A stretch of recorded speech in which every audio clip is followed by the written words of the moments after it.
He worked as a phlebotomist and dance instructor before discovering his true calling as a psychic medium.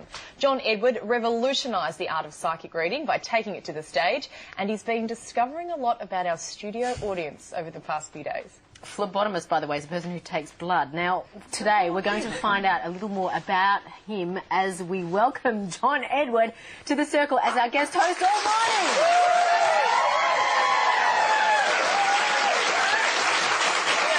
Excited to have you on the couch, John Edward. Quite an unusual job you have, and you have two children, a little boy and a little girl. I do. Is it hard to reconcile the life of the medium, the psychic medium, with being just a regular dad? No, it's just that's what I do. You know, I mean, for me, being a dad is being a dad. And my goal, you know, a long time ago when Sandra was pregnant, and they said, you know, are you going to try to teach your children how to be psychic? I'm like, no, I'm going to teach them how to be good kids and have a strong foundation in faith and belief and know that this is normal and not that special. So that's been my goal ever since. Did you know what you were having? Could you predict whether it was a boy or a girl? No, actually, my mother-in-law told us that we were having a girl first, and it was like, I said, well, I'm not really sure. I think we might be having a boy. And she was like, no, I'm never wrong. I don't care what you do for a living. I'm never wrong. So to mine, I was like, we're having a girl. We're having a girl. And then when we were about 8 months along, I had a dream that we had a boy. And I said, we're having a boy. And then we had sonogram. It was a boy. Wow. I had a dream like that once, but my sister, I saw when she was pregnant with her first baby, I had a dream with her son in it. And I said, it's a boy and he's got curly hair. And it turned out exactly that. And now that he's 8... I can see that in the dream it was the same child. Can I just point something out too? Off camera, John has been here all week, and John and Chrissy are sort of having a little bit of magical psychic juju together. Psychic juju, people! It's actually weeding me out a little bit because you're sensing in Chrissy that she's a little bit talented. Off air, I said, I go, you should like develop this. I said, because she's like, you're coming out, she's dropping things that are not generally, I mean, they're specific to me. I have an aunt that's passed, and she quoted verbatim what my aunt used to say to me. But maybe she was a little bit cuckoo like me. She is slightly psychic. She knows she can read people unbelievably well. Like, she just gets them like that. I reckon she's got a bit of a thing happening. Can we get back to you, John? Do you ever get bothered by voices that just won't leave you alone and they keep hassling you out or whinging at you? Only when I'm actually doing a reading. Like, if I'm in the moment of doing a reading, like when I was here yesterday and I was reading the woman in the audience and, like, I couldn't move past it. It's like when that takes place, then but otherwise in my normal everyday life, I can kind of, like, block it out.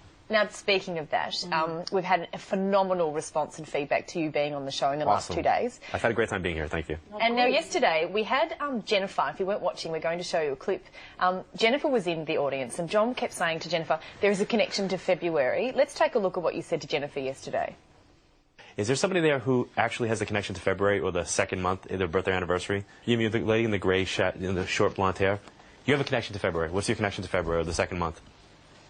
Yes, you do. Stand up.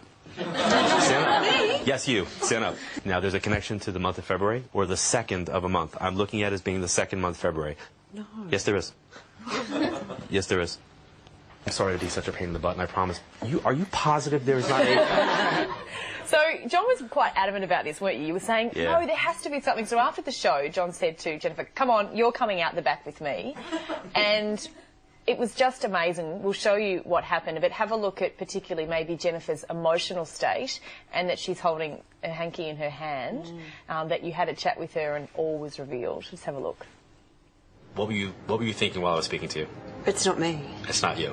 Definitely not me, no. So then when I moved away from you, did you feel better? Like when I was taking questions? Relieved. Okay, and what made you know that I was actually talking to your dad? We broke a window many years ago and there was a storm and you related that incident and I had to be Dad because I was with Dad when that happened. Okay, so it's like his way of letting you know that it was him. Yes, I know it was Dad. But your brother figure's still living. That's right. But the February connection was tied to him. That's What right. was that? That was when he got married in February. What would you want somebody to take away from this? If they don't have the opportunity for a reading, what would you want them to know?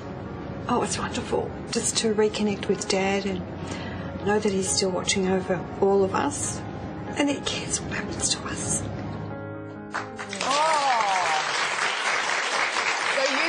Jennifer, and what she found really profound, hopeless laugh. I always start crying at this stuff. So it's very moving stuff. And you had that specific incident where it was just her and her dad that broke the window, and that's where she knew that you just hit it the nail on the head that it was their father. Right. Well, for me, the most important thing when people are going to do something like this is the validation of the information. And I tell people all the time, I know why you're sitting in front of me.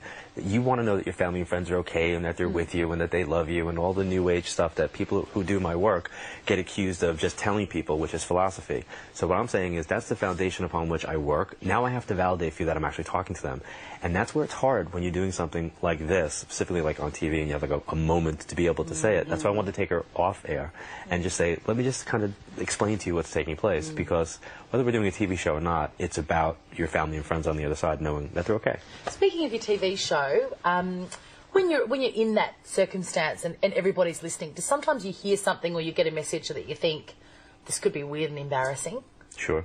And what are some examples of that?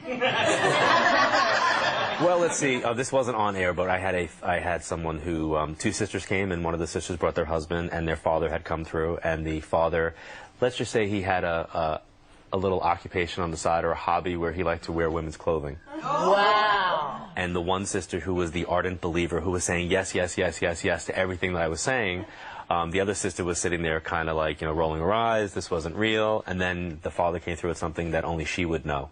Like the window breaking thing, and what that size was stiletto he takes? That was it. 13. That's what came through. She did it again. Oh my God! We'll be having another audience reading with John later in the show, and I might have a go at it as well.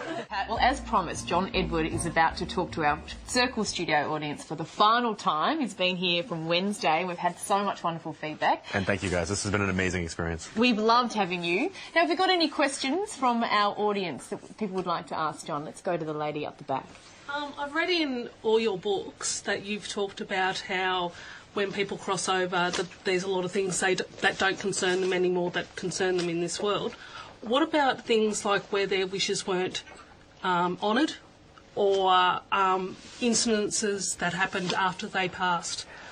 People here in the physical world will always look to define those situations in the way that they would have if they were here.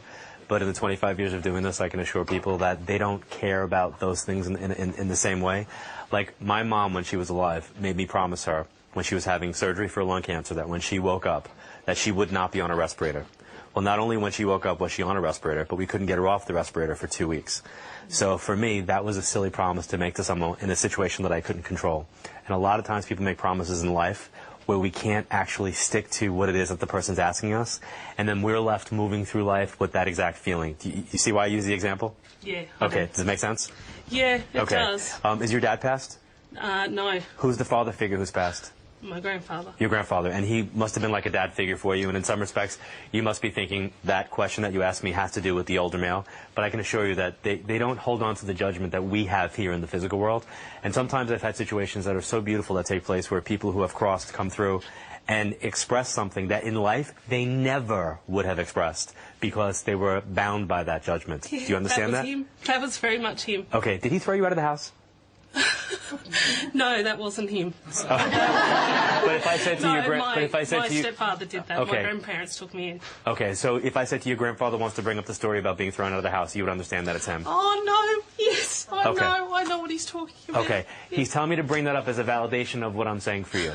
And then earlier, I was cutting strawberries, and I think I did a very, very good job. But he's telling me to talk to you about what I was doing earlier.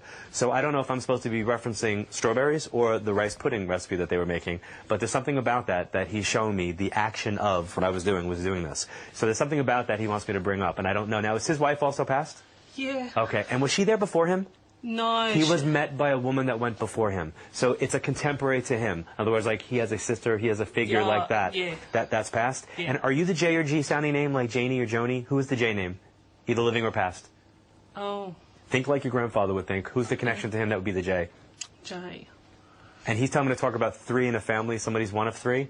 So I don't know if somebody's got 3 kids or they had 3. My cousin was one of 3, with the third being a second marriage. And then your grandfather's talking about the big fire in the house. Big fire? There was a huge fire. Like, the building went on fire. Like, the entire building went up, or the barn went on fire. This whole warehouse. Their bed got on, their electric blanket caught fire many, many, many years ago when they were in it. Did that burn down their house? They were in the bed. But they were in the bed? They were in the bed and their electric blanket caught fire. I don't think that's it, because you're basically making me feel like they were fine from this and whatever. Oh, they were fine. Yeah, that's not it. I'm actually seeing somebody who lost things in a fire, or they lost things or house in a fire. You Don't know. take the mic here.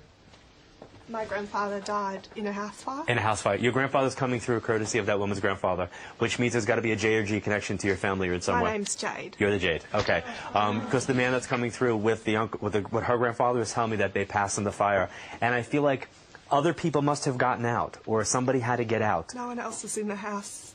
So people are out of the house, because yeah, I feel like safe. there's survivors of this. Yeah. Okay. Do you know if he caused this by accident? Like, did he fall asleep smoking? He did. Not smoking, but He's making me feel like his actions brought about what took place here. One of these men, I don't know which one it is telling me to talk about May 15th or May 16th. Oh my God, that's my grandmother's birthday. It's her birthday. Okay. Just know that they're seeing this as their way of coming through, guys. All Can right? you just tell me if he's okay? He's absolutely fine. Is she okay? They're absolutely fine. You know, when I tell people, like, you know, they're fine on the other side, they really are fine. We're not, because we're still here and we have to deal with their loss and we have to deal with the lessons that we're still here to deal with. The grandmother with the birthday, do you have her ring? Yeah, I do. Okay, and then you lost the other one. We won't talk about that, but she knows that there's something that's been lost jewelry-wise. Yeah, Alrighty. there's been, yeah. Did she know I was with her when... Twice. There's two people there, or two other people. There's something about twice. Either you went to go see her twice, or two people were with her. I saw her. Is that your mom's mom? Yeah, Is your mom still here? yeah. You guys not talking? Yeah. Yeah. Because she's making me feel like you want to know what she's really concerned about is to make sure that you guys are able to communicate better in the family. That's so or her. to understand why the communication issue takes place. Yeah. Alrighty? Guys, thank So- you very, very much. Thank you. You're very welcome. John, we've got another lady over here. I keep getting blown away by this and getting goosebumps, and we're all getting tears over this side. This is Paula, and she's got a question for you, John. I wanted to know whether my mum has reconciled with her mum. Well, like we were talking about over there, one of the things that I have found also in doing this work is that the issues and feuds that we have in the physical world really don't sustain on the other side because of the same answer. There's no judgment in that way. So they have to understand things that are differently. But now, let me just to validate that for you. Where's the big S for you? Yes. Who has my daughter? Is she still here? Yes. Okay. And is anybody into, like, either some type of special handcrafting, or did somebody do that? Me. You do that. Yeah. Did you ever do something in honor of your mom, but you didn't tell anybody else that you did it? You did it more for yourself? And, like, let me show you? It's in progress. Okay, because she told me to acknowledge she sees what you do. I don't know if there's a blue butterfly or if there's something about a blue bird, but it's something blue with wings. So angel, but there's something like that. And in the back, the girl in the back row in the purple shirt that's not looking at me, hi, how are you?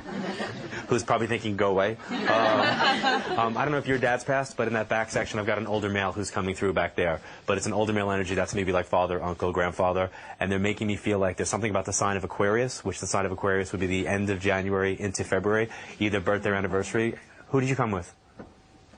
My family. You guys all together? Mother. Your mom?